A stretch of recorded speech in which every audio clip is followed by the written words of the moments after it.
Good afternoon, everybody. Thank you all for joining us today. My name is Paul Provost. I am president and founder of 6B Marketing and chair of the Manitoba Chambers of Commerce.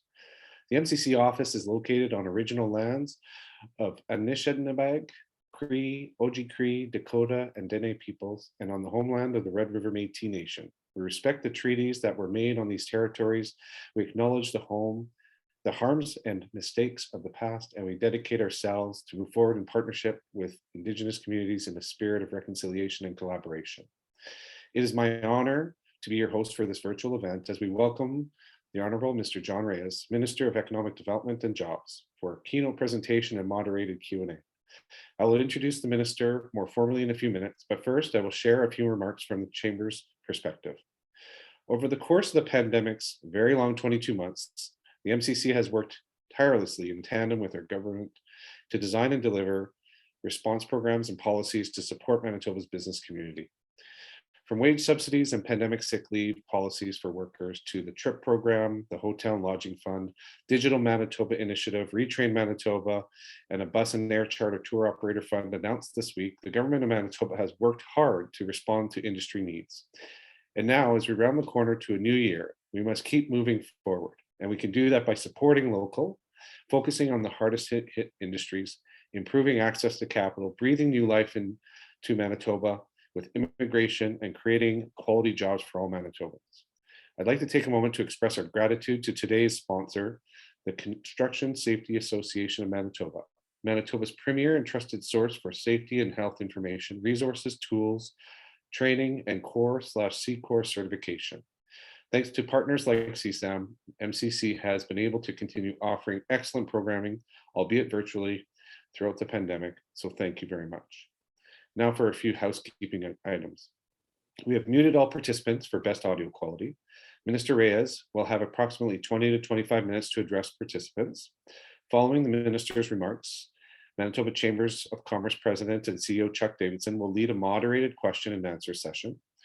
We received questions in advance, which we will address first. If you didn't have a chance to submit a question, or maybe a new question arises for you, please post it into the Q&A panel. We can manage those questions in real time. And now to introduce today's special guest, Minister John Reyes. Minister John Reyes grew up with a unique Manitoban perspective as the son of an immigrant family. His cultural ties and Canadian identity helped fuel his passion for building and bettering our community. Prior to joining government, John spent 10 years with the Canadian Military Service and 15 years running 2 successful small businesses. In November 2015, John became the PC party candidate for the upcoming provincial election and went on to be elected member of Legislative Assembly for the large and diverse constituency of St. Norbert. In 2016, he was appointed Special Envoy for Military Affairs for the province of Manitoba. In 2019, he was re-elected as an MLA for the new constituency of Waverley, which includes Bridgewater, Prairie Point, South Point, and Waverley Heights. Today, as Minister of Economic Development and Jobs, Minister Reyes joins us to talk about the provincial government's perspective on COVID-19 recovery and share his portfolio's plans and priorities for Manitoba. Minister Reyes, welcome to today's MB Poly Power Hour. The floor is yours. Thank you, Paul. Good afternoon. On behalf of the province of Manitoba, I'm very honored to be here today with you at the Manitoba Poly Power Hour, hosted by the Manitoba Chambers of Commerce. As some of you may know, I've been involved in the Manitoba business community for many years. My wife and I owned and operated a successful small business in Winnipeg for over a decade during this time, and I've come to appreciate both the joys and challenges of being a business owner and entrepreneur. In my role as Minister of Economic Development and Jobs, I am acutely aware of the challenges faced by Manitoba's business community during the COVID-19 pandemic. The pandemic profoundly disrupted the lives and livelihoods of Manitobans and businesses throughout the province. However, you have confronted these unprecedented difficulties head on. I've been consistently impressed by the agility and resiliency of Manitoba's business community in responding to the rapid challenges and changes driven by the pandemic. You all have played an important role in the success of our province and our ability to recover from the effects of the pandemic moving forward. I would like to take some time today to now share some thoughts and initiatives that we have undertaken throughout the pandemic to support businesses, industries, and individuals. From day one, our government's priorities have been to safeguard Manitobans, including protecting their incomes and their jobs. I am proud of the generous economic relief and recovery programs implemented by my department and our partners to help businesses and Manitobans endure the pandemic. This includes over $470 million in non-conditional loans and targeted wage subsidies, among other supports. The Manitoba GAP program and Bridge Grant Program issued a combined $275 million in emergency funding to support businesses experiencing undue hardships and to help businesses keep their doors open. Close to 5,000 employers benefit from over $40 million in wage subsidy support, resulting over hiring 17,000 Manitobans. Earlier this year, my department announced additional programming to support employers as the effects of the pandemic continue to impact the business community. We have committed $45 million in grants to assist businesses in hiring new workers and bringing their staff back to the workplace. We introduced 2 new wage support programs, the Manitoba Youth Jobs Program and the Healthy Hire Manitoba Program. These programs have supported more than 2,500 employees to date. Our government partnered with you, the Manitoba Chambers of Commerce and Economic Development Winnipeg, to administer and deliver the $50 million long-term recovery fund to support the sustainability and adoption of Manitoba businesses coming out of COVID-19. Initiatives under the long-term recovery program include the Dine-in Restaurant Relief Fund and the Shop Local campaign, which have supported small and medium-sized businesses weather the pandemic. The Dine-in Restaurant Relief Program, developed by the Manitoba Chambers of Commerce in partnership with the Manitoba Restaurant and Food Service Association, allocated $9 million to help offset costs incurred by traditional dine-in restaurants that shifted to a delivery model while in-person dining was suspended. The Shop Local campaign provided $1.5 million to support initiatives throughout the province, including the development of the Good Local online shopping platform and delivery service that currently supports over 345 vendors, as well as funding to 21 local chambers of commerce. To support employers with covering the cost of employee sick leave due to COVID, we implemented the Manitoba Pandemic Sick Leave Program, which was initiated to assist employers with covering the cost of employee sick leaves related to COVID-19. The program received 4,300 applications from employers and has supported benefit reimbursed to more than 15,000 employees. We are committed to getting money in the hands of businesses as soon as possible and have reduced red tape in processes to make sure we hold up our end of this promise. As outlined in the throne speech, our work has only started, and over the next months and years, we are committed to working with businesses, organizations, industry, community leaders, and individuals to move forward in our recovery. As stated emphatically by our new Premier, we are moving forward to work on our shared goals of working our way through the pandemic, creating a stronger healthcare system, promoting wellness by focusing on our families and communities, and advancing reconciliation. And to ensure we are able to meet these commitments, we must first of all focus on the economy. It is imperative that we emerge from this pandemic with an action plan that promotes growth to ensure we are able to afford the important investments that must be made. A strengthened economy will allow us to improve our government services, healthcare, and education systems, reduce taxes, and balance the books. As demonstrated by Premier Stephenson, this means listening and learning from our business community, economic development partners, Indigenous leaders, and Manitobans, and taking direct action to make common sense changes that create the conditions required for economic growth. Manitoba is on the path to full recovery with strong growth in key sectors. In November, Manitoba's unemployment rate fell to 5.1%, below Canada's rate of 6%, and second only to Quebec among the provinces. Compared to this time last year, our employment rate is down to 2.4 percentage points. Since the depths of the pandemic, we have seen a steady recovery of jobs and businesses and have seen a strong rebound in exports. In the first 9 months of 2021, total exports have increased to 9.2%. Our exports to the United States have increased to 10.3% year to date, and 2021 exports are expected to surpass pre-pandemic numbers. This has led to some improvements in our economic situation. Manitoba's seasonally adjusted manufacturing sales has increased 14.3% to date. Overall, the forecast for Manitoba is positive. The Conference Board of Canada is forecasting economic growth of 4.8% in Manitoba next year, which is second only to Alberta.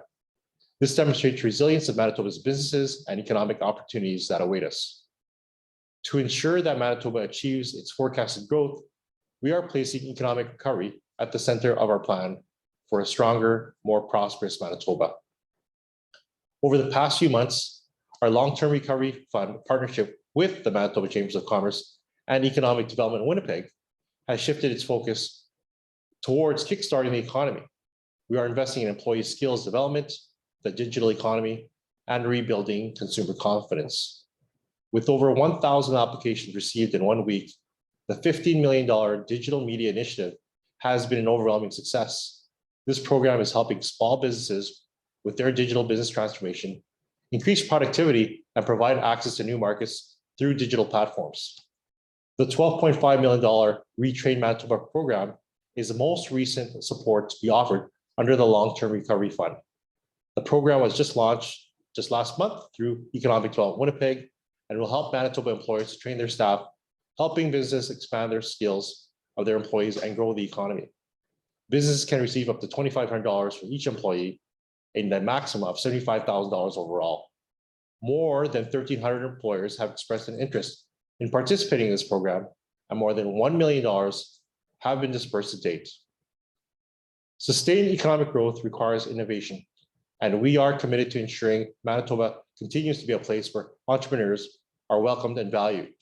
It is vitally important that we increase entrepreneurial capacity and support innovative Manitoba companies with great potential to create jobs throughout the province.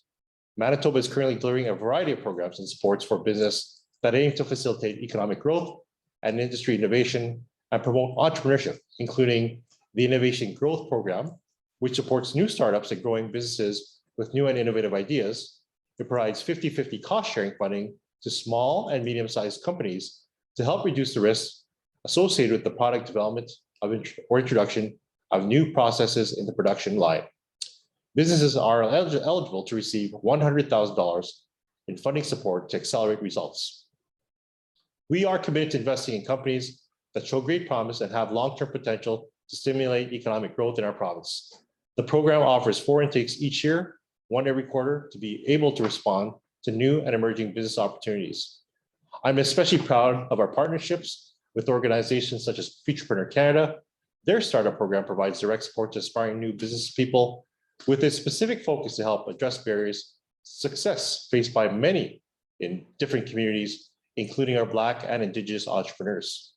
A few weeks ago, I had an opportunity to meet some of these entrepreneurs and learn about their successes. As a former small business owner, I was truly inspired by their drive and resilience.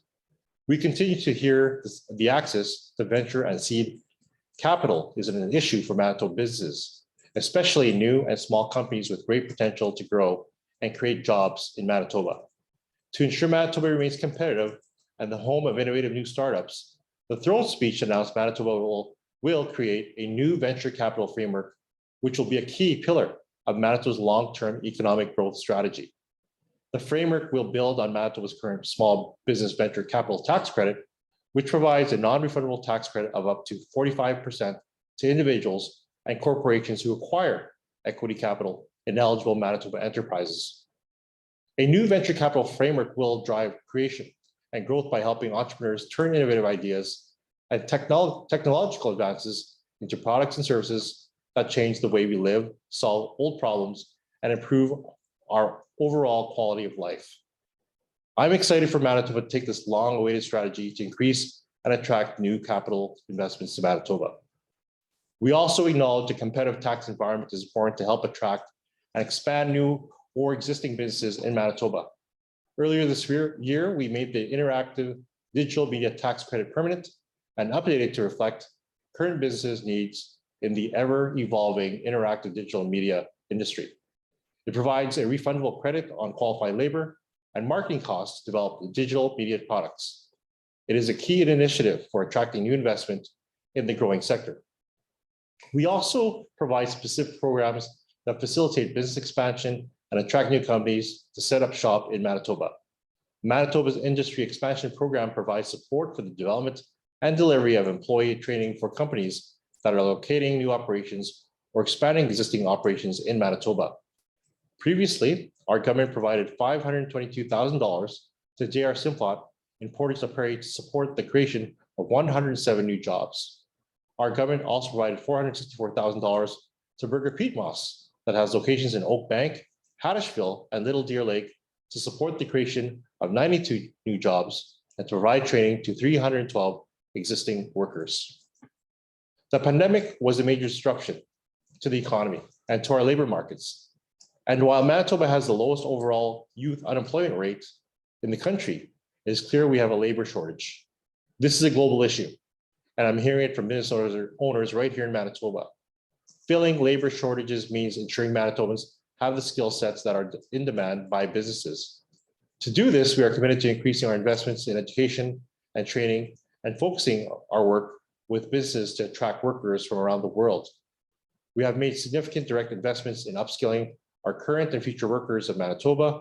Between the recently announced Retrain Manitoba program and the Manitoba Canada Job Grant, we are investing over $20 million this year in helping employers train their employees and build their talent base.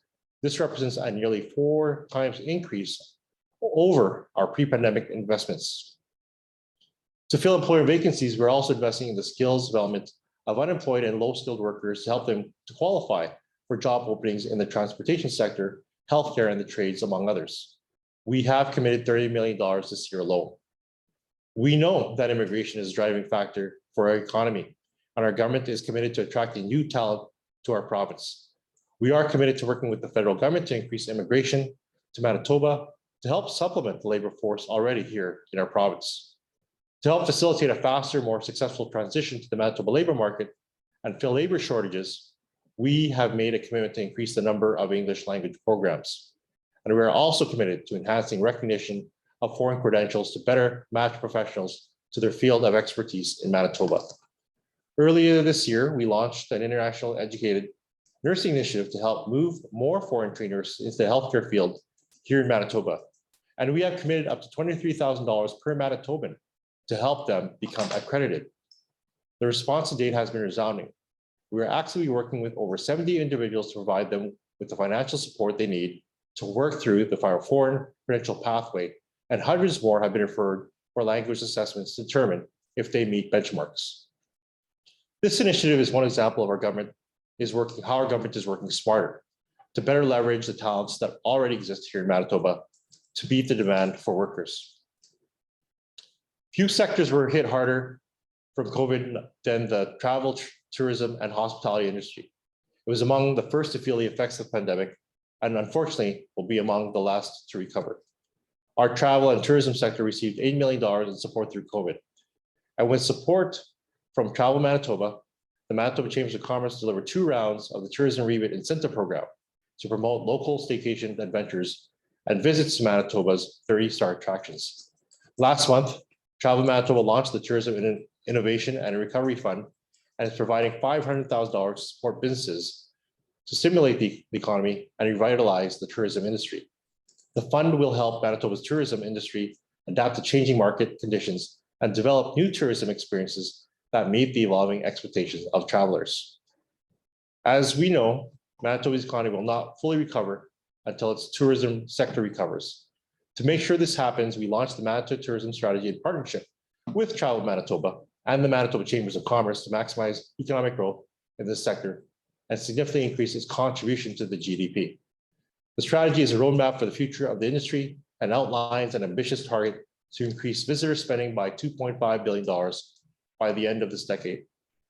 Growth will be driven by continued support of Churchill as Manitoba's leading global destination for wilderness and wildlife experiences, embracing new economic opportunities at our provincial and national parks, supporting Winnipeg as a national destination for conventions and events, embracing place-based initiatives, and fostering and integrating Manitoba's Indigenous experiences, among other strategic actions. Our ambitious tourism and immigration strategy is one example of how we are not satisfied with the status quo. and are focused on coming out of the pandemic with a stronger, more sustainable economy for the benefit of all Manitobans. My department is also focused on reducing red tape and streamlining its services to Manitoba businesses and industry stakeholders. To assist with businesses, we are launching a new team to provide one point of contact with government. This will mean businesses will have one point of contact to help answer your questions and navigate the different supports available to help companies succeed, grow, and break into new markets. We will coordinate with other departments to reduce the stress and headache of government red tape. Given the toll COVID has had on businesses, we know it will take a considerable amount of time to fully recover from its impacts. We will continue to provide businesses with pandemic assistance and support during the recovery process. Our government values the input of our stakeholders and communities, and we will continue to listen and consult to ensure our efforts align with the needs of Manitobans.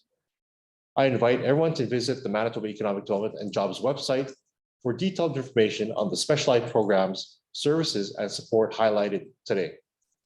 Our new online menu system makes it easier to find programs specific to your business needs with online application and supporting guidelines to help you get the assistance required to reach your business goals. In closing, again, I'd like to thank the Manitoba Chambers of Commerce for hosting this event and for inviting me to speak to you today at my first MB Poly Power Hour. Wishing you all health and continued success. Thank you. Happy holidays. Merry Christmas. Thank you. Minister Reyes, thank you very much for your presentation and kind of going through some of the focuses of your department. Really appreciate that. On behalf of the Manitoba Chambers of Commerce, really appreciate the opportunity to work with you on a number of these files over the course of these past challenging 21 months, and give credit to your government for a number of the programs that have come forward. They have definitely fit the needs for a lot of what the business community has been challenged with over the course of these over the course of the pandemic to date. So just wanted to congratulate you and your department and the work that you've done with the business community over the course of these challenging 21 months. So we will get into questions though, and so we've got a bunch of questions. So we kind of want to get into with the minister. So we've got him for about half an hour, and I can see some questions coming into the Q&A. We've had some provided in advance, and so we'll go through some of the discussion that touching upon some of the things that you kind of talked about. But I kind of want to start with Minister Reyes, and this is I think more timely than anything. Obviously, the business community of Manitoba has been extremely challenged over the course of since the pandemic started. There's been numerous occasions where businesses have had to close their doors as a result of public health measures. Businesses have had to lay off staff. And typical measures, which have been extremely challenging for the business community. And what we're seeing again right now is this latest variant and a lot of pressure being put on the healthcare system. And there's a lot of nervousness among the business community right now in terms of, is this going to be the next stage where we're going to have to close our doors again as a result of the impact of the pandemic? So I'm wondering if maybe you can just shed a little bit of light in terms of thinking within government in terms of the current situation that we're at, and sort of process that would happen before any of those kind of measures would be impacted on business. Because there's a lot of businesses out there that they're concerned about what the future holds for them. First of all, Chuck, I just want to share my feeling towards that in a sense where as a small business owner, like I share that sentiment in terms of the nervousness and anxiety of the situation going on, because I've said that as a former small business owner, I can understand being in their shoes in running a business, but running a business during a pandemic, I've never been in their shoes. So as the minister in charge, regularly we've had these meetings with the global representatives of the business community, including yourself. And before those orders come out, we work in collaboration with our public health officers, and in this case, most of the time it's Dr. Roussin. I know that we're going to have a scheduled call tomorrow, and I just want to put the rumors to rest that. That nothing has been decided yet until we speak to our business community. That's always been the case since I've been here at the chair. And I can assure you that, in order to move forward in a safe manner, it's always been done in collaboration with our business community.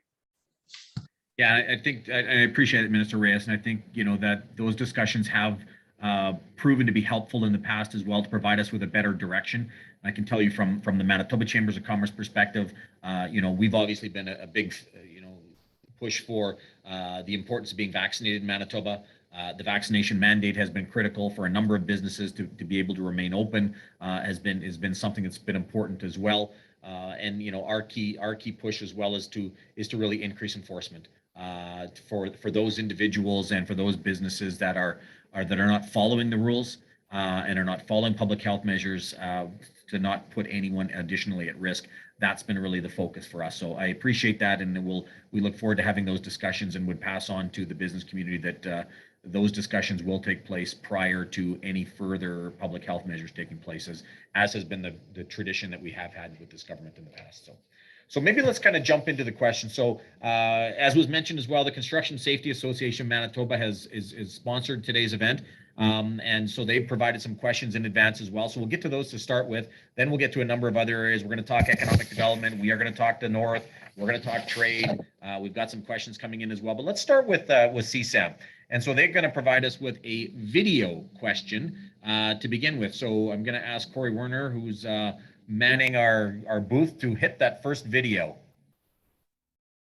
Hello, I am Sean Scott, the Executive Director of the Construction Safety Association Manitoba. Thank you for your time today, Minister.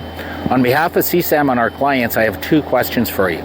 Firstly, the Build Force Canada 2021 Labour Market Information Reports indicate Manitoba will need 5,200 new entrants into the industrial, commercial, and institutional construction sector. This means we have to be able to attract and train new people to the industry. Jobs in the construction industry are competitive, and they provide high wages for skilled tradespeople that reflect the sophisticated skills necessary for our industry. What is the government doing to attract and train new people in the construction industry? So maybe we'll start with that question, Minister, and that I think that is something that we're hearing from a number, but provide a little bit of feedback in regards to construction, specifically in regards to workforce. Yeah, thanks, Chuck, and I'd like to thank Sean for that question. The construction sector provides good-paying jobs for Manitobans, and we're committed to attracting more individuals to pursue a career in the skilled trades and take on apprenticeships. Earlier this year, we announced a partnership with Manitoba Construction Sector Council to deliver a trades training program for Indigenous women in northern communities. In this time of economic recovery, we are committed to working with industry and communities to ensure we are able to attract, support, and retain workers in these skilled trades. And these include creating a supportive environment and leveraging mentorship opportunities. And that includes the Construction Sector Council. We know that labor shortage is an issue not only in Manitoba but across our nation. But we want to ensure that the construction sector will be taken care of in terms of listening to them, engaging with them, and ensuring that the government is there to support them, as we know that we are going to need to attract new people in their industry. And maybe just to follow up on that, Minister, do we need to do, and not just government, but do we need to do a better job within the business community and within the educational sector to really raise awareness of where some of these opportunities are? And as Sean kind of mentioned in his comments, just about great paying jobs in the construction sector, the amount of opportunity that exists as well.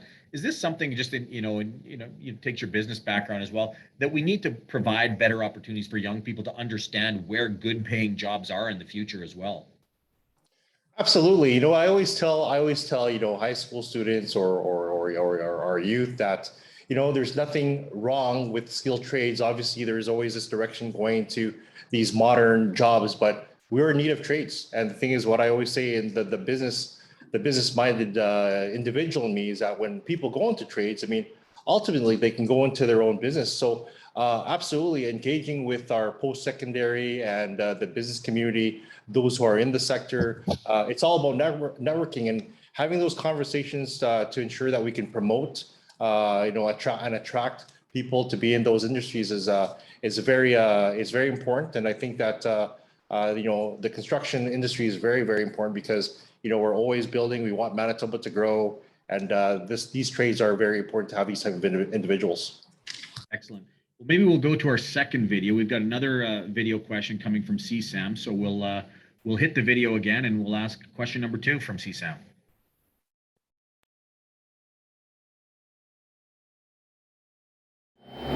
And as Manitoba's premier and trusted source for safety and health information, CSAM knows that strong safety programs, practices, and procedures are good for business. The province of Manitoba is the province's largest purchaser of construction and requires that contractors on publicly funded capital works projects must be CORE or C-Corps certified. This is a great example of your leadership by ensuring safety is incorporated into business. How else is the province planning to lead by example through investing in workplace safety and health? Again, thanks to CSAM and Sean Scott for the questions for the minister. So maybe we'll just touch on that just in terms of, in terms of what the province is planning to lead in regards to workplace safety and health, if you want to tackle that question. Yeah, you know what, someone who has prior to business, I used to serve, in our military and, in other jobs, and, safety is always paramount. And I can tell you that safe work environments are of our utmost concern in government. Our number one priority is during the pandemic has been to ensure Manitoba's workers and businesses are healthy so that they can remain productive. So, but with this regard though, for more information on the latest advancements in the workforce safety and health, I would defer more to my colleague, the Minister Scott Fielding, the Minister of Finance, who is responsible for labor and regulatory services. But that is a great question. But as I know, being in the shoes of a worker in the labor force, safety is always paramount, and we got to ensure that we take care of our workers. Because if we take care of our workers, we're taking care of Manitobans and the public. Mr. Reyes, let's talk a little bit about broad priorities for your department. And back with the previous premier and again, prior to the pandemic as well, there was a mandate that was sort of provided, and mandate letters were given out to all the various departments. And one of the key mandates for economic development and jobs was really in that development of that economic development strategy. And one of the key elements of it was that creation of really trying to create 40,000 new jobs. And then, of course, COVID hit.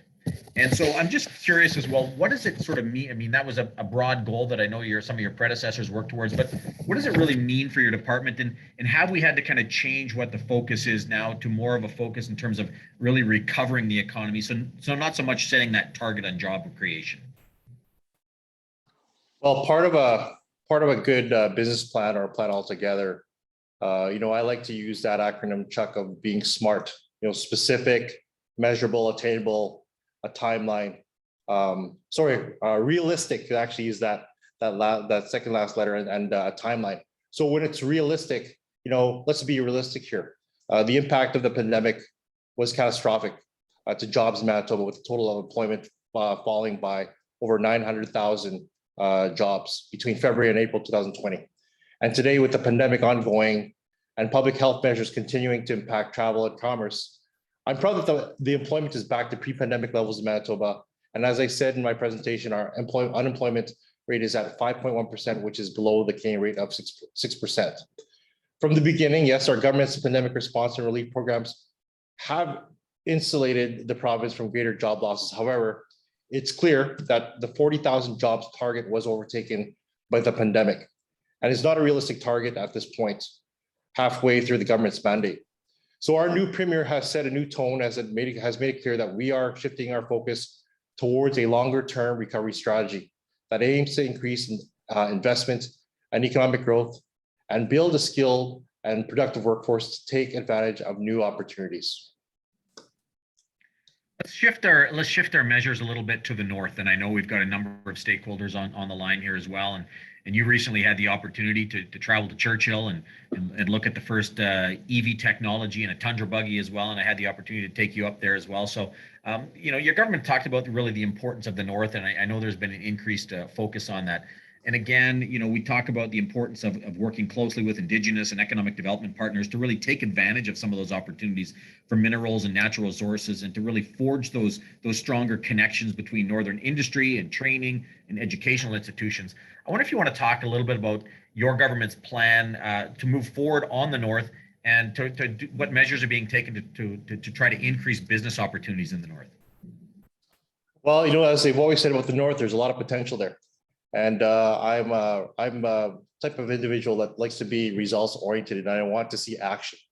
We know that the north has an abundance of mineral resources, and we are committed to strengthening our efforts to make Manitoba more attractive for investment with expanding job opportunities. So as you know, our government introduced the Manitoba Mineral Development Fund, which you're a part of, Chuck, to help grow and diversify our northern economy together with Indigenous communities. To date, the fund has approved over $3.5 million towards a range of mining and economic development projects, which is significant as it has occurred during the pandemic. Reducing red tape and introducing regulatory changes is also one way we are developing the North. Just last month, Minister Eichler announced the Manitoba government is introducing multi-year permitting for exploration projects. This is a marked improvement and demonstrates Manitoba is open for business in the North. Our focus on reconciliation is also about creating economic opportunities for Indigenous people and working in partnership with Northern and First Nations communities to advance mineral exploration projects and increase Indigenous participation in all phases of mineral development within their traditional territories. So my department recognizes that we need to do our part to make sure we create an environment that is responsive to the needs of Manitobans in the North, and we're working closely with the Department of Agriculture and Resource Development to ensure as much coordination as possible, as we know that the North is important to the success of Manitoba moving forward. One of the questions we'll kind of go to here as well, a good friend of the chamber in Thompson, Volker Beckman, he's sent a question along the lines, and it kind of deals back with the workforce, but the question from Volker is that one of the top issues northern businesses face is, of course, a severe lack of reliable trained workers. And it's a little bit more acute in the North than it would be in a number of southern communities. And so Volker is just asking if this would be something that you'd be willing to review this issue with northern chambers and northern stakeholders in terms of addressing some of the challenges that northern communities have, specifically in regarding their workforce issues. You know, Chuck, as our premier has always mentioned, you're not going to know the issues if you don't do an MB Poly Power Hour like I'm doing now. And I'm open to meeting with Mr. Beckman in terms of addressing those issues, because if those are issues if those are issues that we will need to improve our industries up in the North and creating jobs, I mean, I'm open to discussion. I'm always here, and I'm looking forward to talking with Mr. Beckman when we have a chance to. Excellent. Let's switch to trade a little bit now. I mean, that's something else in your portfolio and something that you've had a number of discussions since you've been in that role as well. And part of a key part of trade is we've seen here in Manitoba and across a number of provinces is really that task to remove interprovincial trade barriers that really impede the movement of goods, people, and investment across the country. And I wonder if you can provide a bit of an update on your government's efforts to date to address some of those trade barriers, including really any kind of legislative or regulatory changes you've made to make it easier for Manitoba to do business with other provinces. So one thing I want to let the audience know, Chuck, is that Manitoba has always been a strong advocate of free interprovincial trade across the country. And we've been leading by example at home and making progress across the country. Just had a meeting last week, actually a couple of days ago, with my counterparts across the nation. This includes streamlining extra-provincial business registration and reporting requirements and adopting common standards for occupational health and safety equipment such as first aid kits or head, foot, and eye protection. So in continuing to reduce barriers, as you mentioned, provinces and territories also committed to reviewing their respective exceptions under the Canada Free Trade Agreement to either remove or narrow them. Reducing jurisdictional exceptions will increase the scope of the agreement's coverage, increasing opportunities such as in public procurement. We were one of the first provinces, actually, Manitoba was the first to take action when it came to procurement, removing 6 and narrowing 1 exception while also removing 2 labor mobility exceptions. Manitoba has had the lowest number of exceptions under the Canada Free Trade Agreement, and we are one of the only 2 jurisdictions in Canada that does not have any procurement exceptions.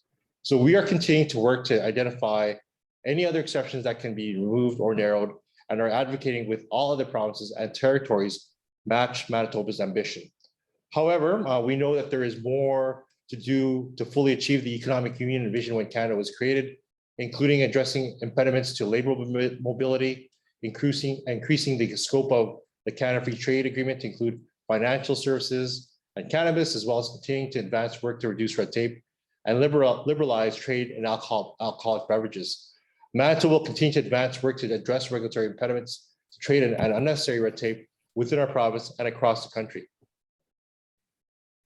We've talked a little bit about trade and just about the importance of that being a key element for that pandemic recovery plan for Manitoba. And a lot of, I mean, this is going to be an area where a number of other jurisdictions are going to be focusing on their recovery through trade as well. Where do you see Manitoba being able to really compete with other jurisdictions and abroad in terms of where are some of those opportunities and what do we need to be focused on? Well, I think, I've had meetings with representatives of heads of state, like consul generals, actually. And we've talked about discussions of trades. How do we make Manitoba more attractive? Well, making Manitoba an attractive place for investment is key priority for this government. Manitoba has had a number of competitive advantages, including a diverse economy with low business costs and strong established manufacturing and agriculture industries. Our protein advantage strategy is paying dividends, and we are seeing Manitoba become a world leader in the production and processing of sustainable protein. In November, the world's largest pre-processing facility opened in Portage la Prairie. So we're also taking steps to improve the way government operates to try to move at the speed of business. Our department, as I said, created a new economic opportunities navigation unit, which is one point of contact with government for expanding businesses and new outside investors.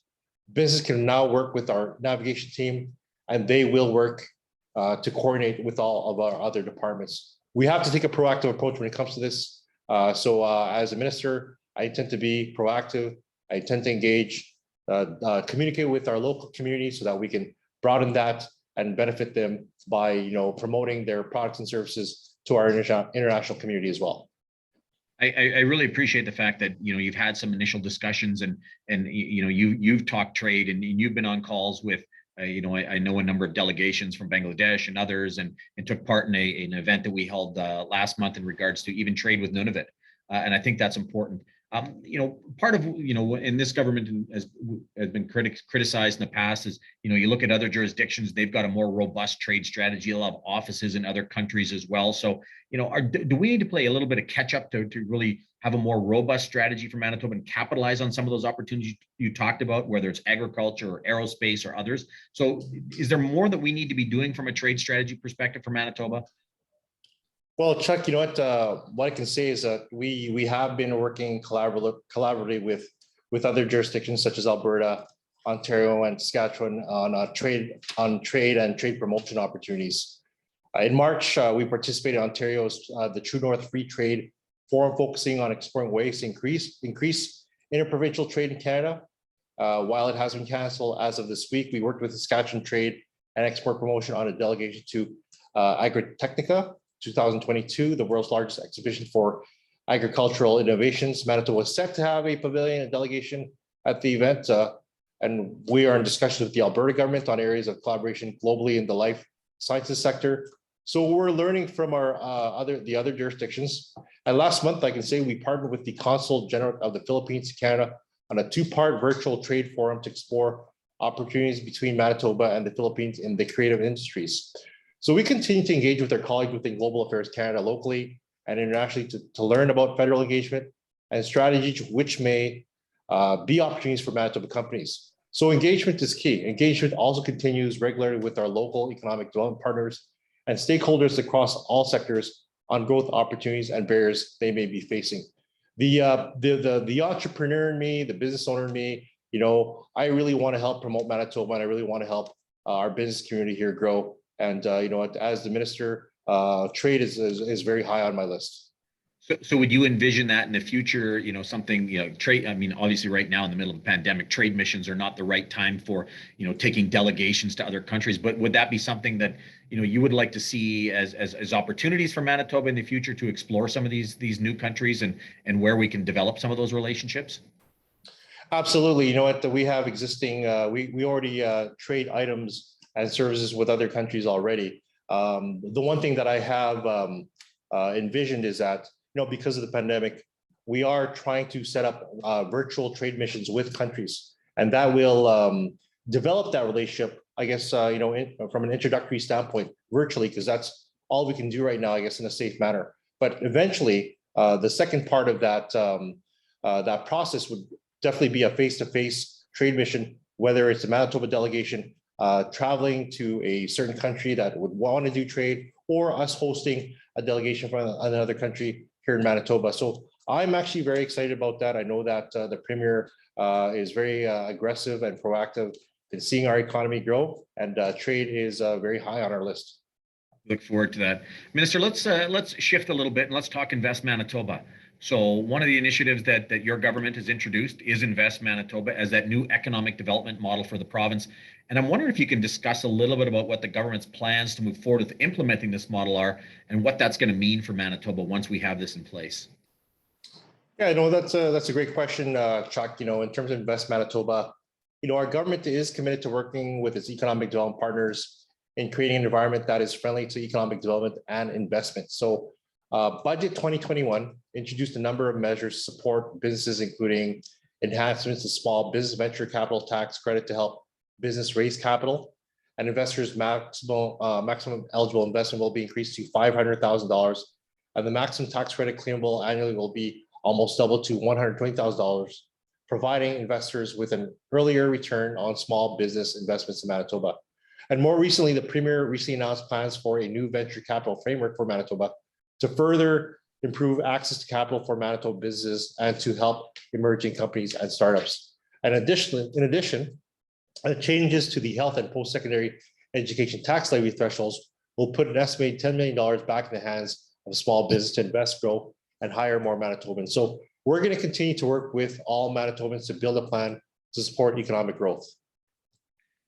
I'm just going to sort of build off that a little bit. And there's a question that came from Stephen Chakota, who is with the Dauphin Chamber of Commerce. And you talked a little bit about in your presentation about that one point of contact for businesses within government. And you talked about that navigation team. That's something that's been developed within your department. I wonder if you could talk a little bit more about that, just in regards to from a business perspective that's looking to do to access or to have that conversation with government, how you see that navigation team and how that works internally, and what kind of sort of supports and resources would be out there to the businesses might be looking for with government. Well, Chuck, as you know, there's that saying, we have to try to move as fast as we can at the speed of business within the government. Speaking from experience again, as a former small business owner, when you're trying to set up your shop or trying to expand your business, one of the issues is that there's always been many avenues, many pathways to trying to get your business started or expand. And in this case, we want to make it simpler as a provincial government to ensure that we work in collaborations with the business community and those who are investing or expanding their business in Manitoba with a navigation unit where we can help the individual or the business go to the certain entity that they have to go to accomplish their goals, and in a timely manner. That's one of the issues that I've heard with the business community, is that when they're trying to expand, there's always been a delay. And I know that one individual who is actually investing in Manitoba, he's already opened up his first business, but he wants to open up his second one. There's been holdup, and we want to ensure that we take care of them through this navigation unit that we have created, and it'll be more of a pleasurable experience for business owners and people that are investing from outside of Manitoba to invest in Manitoba. And we want that work to spread. We want to promote that, so that we are very proud of that, so that we can service them as best as we can. So would that navigation unit then have the ability to work sort of, and whenever we're dealing with government, we always want sort of that whole of government approach as well, and with jurisdictions, to be able to identify or open doors, or to steer a business owner in the right direction, to be able to get a solution to their problem sooner, in a more timely fashion? Yes, that's exactly what we want to accomplish, to make sure that we steer them in the right direction in a timely manner, whether it's within government or outside of government, so that we can lead them to the proper connection, so that they can, start their business in a very timely manner and fashion. We've only got a couple minutes left, but I want to talk a little bit about supply chain. And as well as I do, that businesses really around the world right now are battling supply chain bottlenecks, and the pandemic has increased that. Some of the challenges in British Columbia as well. We know in Manitoba that raw material shortages are a serious concern for manufacturers, and retailers have expressed concern about supply chain disruptions, and that are going to make holiday shopping a little more difficult as well. Is there a role for government in terms of addressing supply chain challenges that businesses are facing right now? Well, we got to be realistic again when it comes to supply chain disruption. But our government is mindful of supply chain issues, as you mentioned, and the impact that they're having on our economic recovery. Bottlenecks, as you've said, bottlenecks in the international movement of goods are not easing as quickly as anyone would like to. This is a global phenomenon that is touching every country.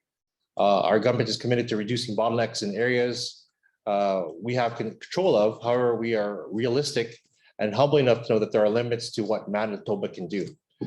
We have voiced our concerns about, as well, new Buy American provisions and how these are counterintuitive if we are serious about addressing supply chain issues. So we know that supply chain has affected many businesses. It's affected people even personally, even when it comes to, we know Chuck Christmas is coming up, and there are certain items, you got to buy them early. Otherwise, you're going to have to resort to being creative, I guess. And that's the one thing that I admire about business owners. They've been creative, they've been resilient during this time.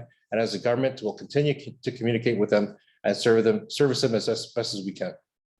We've got only a couple minutes left, but I do want to talk labor shortage, and you have talked about this in terms of the challenges that we're kind of dealing with, and you recognize as well that the Manitoba Chamber of Commerce, last week we released our business outlook survey when asked the question about the skilled labor shortage in Manitoba and whether it has improved or worsened over the last 2 to 3 years, and more than 51% of all our respondents said it's worsened in Manitoba. Then that's an increase from last year's survey of almost 29%. And so we know that this is a huge challenge, specifically for medium-sized businesses.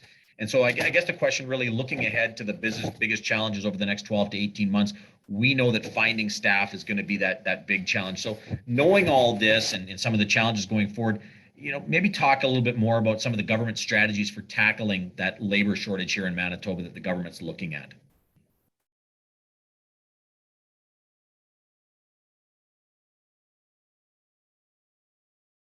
Oh, I don't know if you're on mute. Sorry, Chuck.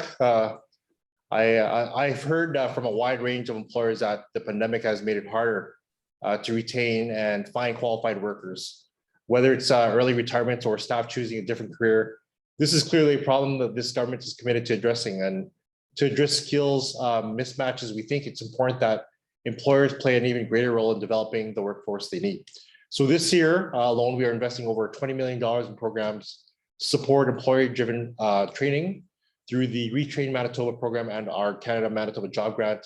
This is the largest investment ever by the province and in employer-driven training. And we think it's an important step to address some immediate challenges faced by businesses. We also know that Manitoba's government skills, talent, and knowledge strategy aims to provide strategic direction to our post-secondary institutions to accelerate recovery by strengthening the alignment between our schools and labor market needs. Maybe just sort of one final question, and it comes from one of our members, just in regards to, and we talked a little bit more about this in regards to the workforce, and you mentioned it as well about helping to bring more economic-driven immigration to the province. And the question is more not necessarily to you, but is there a role for municipalities or community groups such as chambers to work with the province on really directing newcomers to specific communities and jobs? Is there a role that we can play to help the government identify where we need to find some of those gaps and where those skills gaps are going to be?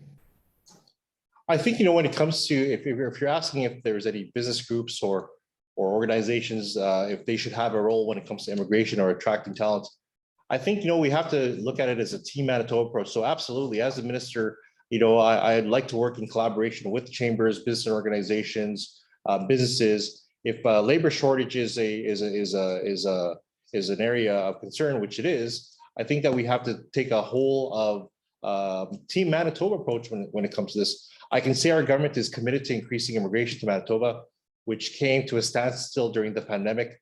And we are working with the federal government to see this occurs, that we increase more seats.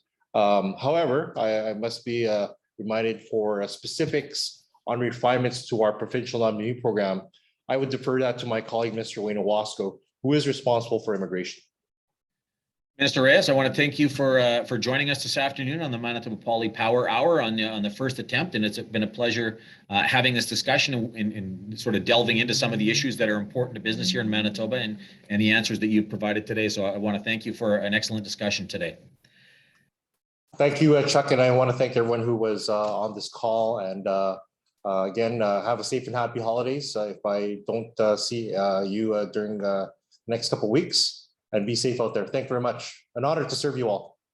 Thank you, Minister Reyes. And just some closing comments. As we know, throughout the pandemic, our business community has been confronted with unimaginable operational challenges. And although we are not out of the woods yet, there is hope and a strategy to move us forward.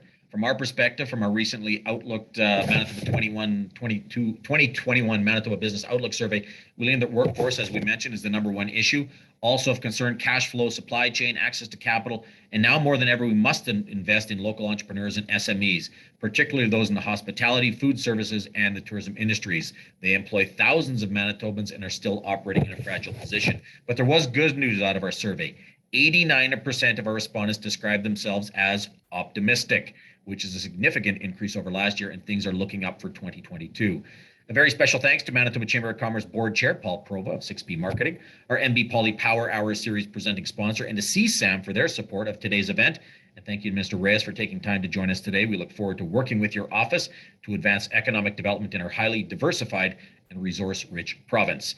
Up next for MCC, join us on January 27th for our first planned in-person event since 2020, and we're calling it What's Next? 2022 Trends and Perspectives. We've got a panel of industry experts for a moderated discussion to help us prepare for what's ahead. We'll be joined by Andrew Enns from Leger Marketing, Fred Meyer from Red River College, Kelly Fornell from Tech Manitoba, and Sarah Stasiak from the Forks North Portage. You can check out the event online at www.jointhechamber.ca and register now. And thank you all for joining us virtually today. We look forward to seeing you live in January. In the meantime, on behalf of Manitoba Chamber of Commerce staff and board, I wish you a very happy holiday season. Thanks, everyone.